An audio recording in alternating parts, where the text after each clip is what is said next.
ការរញ្ជួយដីដ៏បំផ្លិចបំផ្លាញខ្លាំងបំផុតចំនួន10នៅក្នុងប្រវត្តិសាស្ត្រ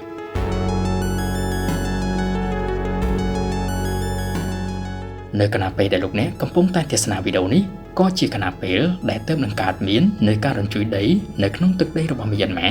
ថៃនិងជាឥទ្ធិពលទៅលើបណ្ដាប្រទេសមួយចំនួនផ្សេងទៀតដែលនៅក្បែរនោះ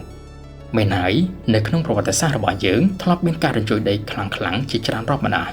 ក៏ប៉ុន្តែនៅក្នុងវីដេអូនេះសូមលើកយកនៅការរញ្ជួយដីដែលត្រូវបានគេទុកថា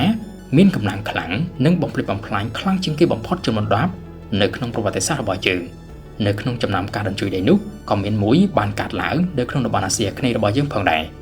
សូមអញ្ជើញលោកអ្នកទស្សនាទាំងអស់គ្នាជាបន្តថាតើការរញ្ជួយដីខ្លាំងបំផុតចំនួន10នៅក្នុងប្រវត្តិសាស្ត្រមានឈ្មោះអ្វីខ្លះកើតឡើងនៅពេលណាខ្លះហើយបានបំផ្លិចបំផ្លាញនិងសម្លាប់មនុស្សអស់ច្រើនប៉ុណ្ណា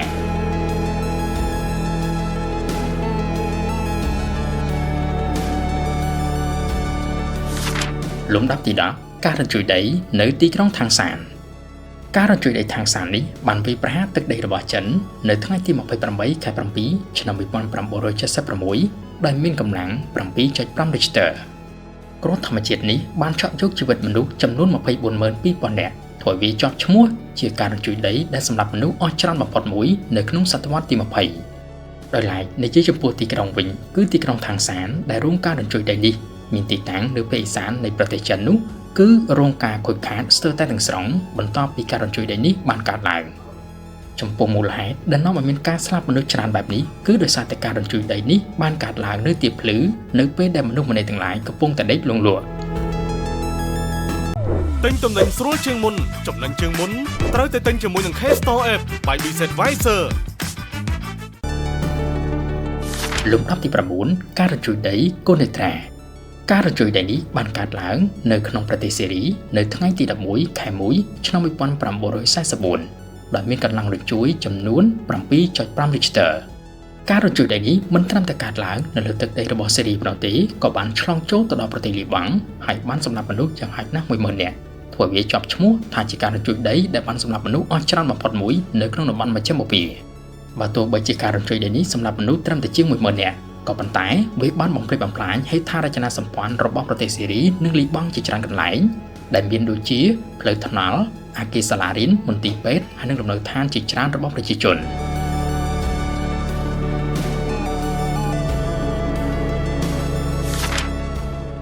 ការរញ្ជួយដីអាស្កាបាត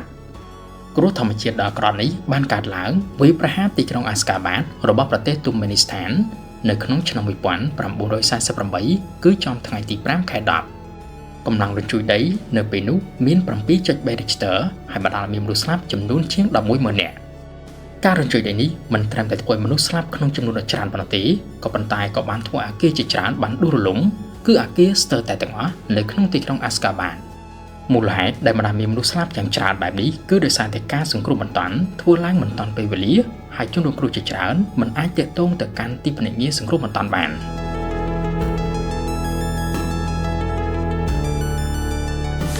លំដាប់ទី7ការរញ្ជួយដីមេស៊ីណាការរញ្ជួយដីនេះបានកើតឡើងនៅភាគខាងត្បូងទឹកដីរបស់អ៊ីតាលីនៅថ្ងៃទី28ខែ12ឆ្នាំ1908នៅក្នុងកម្លាំង 7.1 Richterវាបាននឹងរួនបំផ្លាញអគារនិងសម្លាប់មនុស្សយ៉ាងហោចណាស់ចន្លោះពី 60,000 នាក់ទៅដល់ 10,000 នាក់នៅក្នុងទីក្រុងធំៗពីរគឺទីក្រុងមេស៊ីណាហើយនិងទីក្រុងរេជីយ៉ូកាឡាព្រីយ៉ាការរញ្ជួយដីនេះបានវាយប្រហារទាំងទៅលើទីក្រុងនៅលើកោះស៊ីស៊ីលីនិងទីក្រុងនៅលើដីគោកនៃប្រទេសអ៊ីតាលី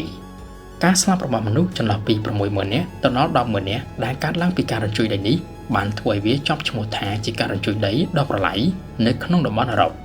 សូមបញ្ជាក់ថាការរញ្ជួយដីនេះក៏បង្កឲ្យមានរលកជាតិស៊ូណាមីផងដែរ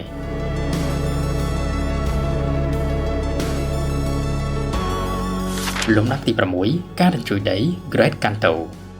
ការរញ្ជួយដីនេះបានកើតឡើងនៅថ្ងៃទី1ខែ9ឆ្នាំ1923មានកម្លាំង 7.6 Richter វាយប្រហារតំបន់កាន់តូរបស់ជប៉ុន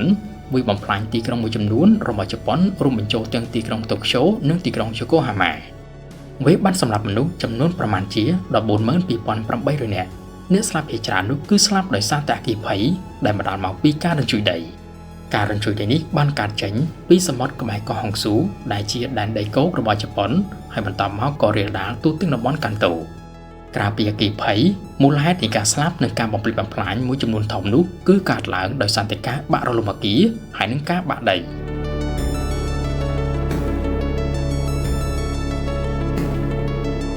លំដាប់ទី5ការរញ្ជួយដី San Francisco ការរញ្ជួយដី San Francisco នេះបានកើតឡើងនៅថ្ងៃទី18ខែ4ឆ្នាំ1906ដោយមានកម្លាំង 7.8 Richter វាត្រូវបានគេកត់ត្រាថាជាការរញ្ជួយដីដ៏អាក្រក់បំផុតនៅក្នុងប្រវត្តិសាស្ត្ររបស់សហរដ្ឋអាមេរិកឥទ្ធិពលដ៏អាក្រក់របស់វាបានវាយបំផ្លិចបំផ្លាញមិនថាជារុក្ខជាតិអគារឬក៏មនុស្សទូទាំងតំបន់ San Francisco Bay នៅពេលដែលការរញ្ជួយកើតឡើងវាបង្កឲ្យមានអគ្គិភ័យនិងការបាក់រលំអគារហើយក៏បង្កឲ្យមានមនុស្សស្លាប់យ៉ាងច្រើនមនុស្សដែលបានស្លាប់នៅក្នុងហេតុការណ៍នេះមានយ៉ាងហោចណាស់ចំនួន 3,000 នាក់ហើយអគារទាំងឡាយនៅក្នុងទីក្រុង San Francisco ប្រហែលជា 80% ត្រូវបានបំផ្លាញ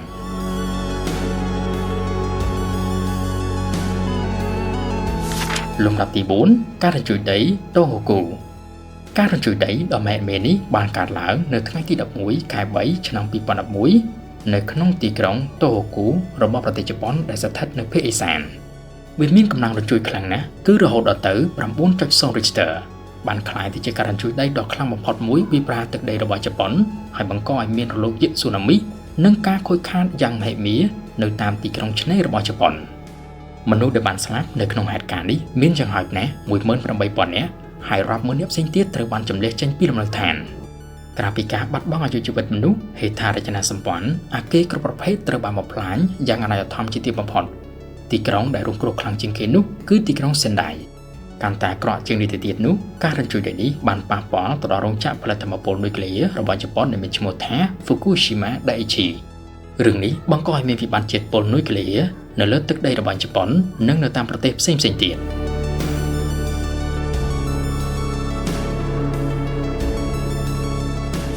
លំដាប់ទី3ការរញ្ជួយដី Sansi ការរញ្ជួយដីដ៏ខ្លាំងក្លានេះបានកើតឡើងនៅថ្ងៃទី23ខែ1ឆ្នាំ1556នៅក្នុងខេត្តខាងជើងមួយរបស់ចិនដែលមានឈ្មោះថាខេត្ត Sansi កម្លាំងនៃការរញ្ជួយដីនេះត្រូវបានគេប៉ាន់ប្រមាណរកឃើញថាមាន 8.0 Richter ហើយបានសម្លាប់មនុស្សយ៉ាងហោចណាស់ 83,000 នាក់យ៉ាងណាក៏ដោយបើយោងទៅតាមកំណត់ត្រាមួយចំនួនអ្នកស្លាប់អាចមានចំនួនច្រើនជាង 83,000 នាក់ទៅទៀតការរញ្ជួយដីនេះបានផ្ទុះចេញពីទីក្រុងបុរាណដ៏ល្បីមួយរបស់ចិនមានឈ្មោះថាទីក្រុងស៊ីអានមូលហេតុធំមួយដែលនាំឲ្យមានការស្លាប់មនុស្សច្រើននោះគឺដោយសារតែការបាក់រលំអគារជាពិសេសនោះគឺអគារដែលសាងសង់ឡើងមិនសូវល្អគ្មានគុណភាពពីសំណាក់អ្នកសាងសង់របស់ចិនកាលពីសម័យមុនការរញ្ជួយដីនេះគឺសម្រាប់មនុស្សទាំងភូមិដោយភូមិមួយចំនួនធំនោះត្រូវបានកប់ចូលទៅក្រោមដី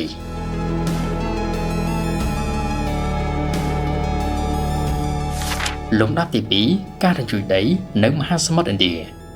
ការរញ្ជួយដីនេះប្រហែលជាលោកអ្នកមួយចំនួនបានទាន់ហើយវាបានកើតឡើងនៅថ្ងៃទី26ខែ12ឆ្នាំ2004ការរញ្ជួយដីដ៏ខ្លាំងនេះមានប្រភពចេញពីកោះសូម៉ាត្រារបស់ប្រទេសឥណ្ឌូនេស៊ីនៅក្នុងមហាសមុទ្រឥណ្ឌាកម្លាំងនៃការរញ្ជួយត្រូវបានគេប៉ាន់ប្រមាណថាចន្លោះពី 9.1 ទៅ 9.3 Richter មនុស្សដែលបានស្លាប់នៅក្នុងហេតុការណ៍នេះមានចំនួនប្រហែលជា 23,000 នាក់ដែលមកពី 14 ប្រទេសការរញ្ជួយដីដែលផ្ទុះចេញប្រមាណជា300 គីឡូម៉ែត្រពីឆ្នេររបស់កោះសូម៉ាត្រាបង្កើតជារលកយក្សស៊ូណាមីវាយប្រហារទៅលើប្រទេសឥណ្ឌូនេស៊ីស្រីលង្កាឥណ្ឌាប្រទេសថៃនិងបង្កឲ្យមានអ្នកស្លាប់នៅក្នុងចំនួនដ៏ច្រើនពលគឺជាង 23,000 នាក់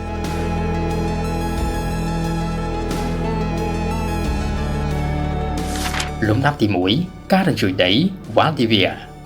ការរញ្ជួយដីនេះត្រូវបានគេហៅថា The Great Chilean Earthquake ត្រូវបានទុកថាជាការរញ្ជួយដីខ្លាំងបំផុតនៅក្នុងកំណត់ត្រាប្រវត្តិសាស្ត្ររបស់មនុស្សដោយវាមានកម្លាំងរញ្ជួយរហូតដល់ទៅ 9.5 Richter ការរញ្ជួយដីដ៏ប្រឡាយនេះបានកើតឡើងនៅភាគខាងត្បូងនៃទឹកដីរបស់ជីលីនៅថ្ងៃទី22ខែ5ឆ្នាំ1960បង្កើតបានទៅជារលកយក្សធំៗចូលទៅក្នុងមហាសមុទ្រប៉ាស៊ីហ្វិកហើយវាមិនត្រឹមតែបំផ្លាញហេដ្ឋារចនាសម្ព័ន្ធនិងសម្លាប់មនុស្សនៅក្នុងទឹកដីជីលីប៉ុណ្ណោះទេក៏ប៉ុន្តែក៏បានប៉ះពាល់ទៅដល់ប្រទេសឆ្ងាយៗដូចជានៅជប៉ុនហ្វីលីពីនហើយនិងកោះហាវ៉ៃរបស់អាមេរិកការរញ្ជួយដីដ៏ខ្លាំងបំផុតនេះបានកើតឡើងរយៈពេលប្រហែលជា10នាទីហើយវាបានសម្លាប់មនុស្សយ៉ាងហោចណាស់ចំនួន 6,000 នាក់ហើយមនុស្សជាង 2 លាននាក់ត្រូវបានជម្លៀសចេញពីទីកន្លែងរស់នៅ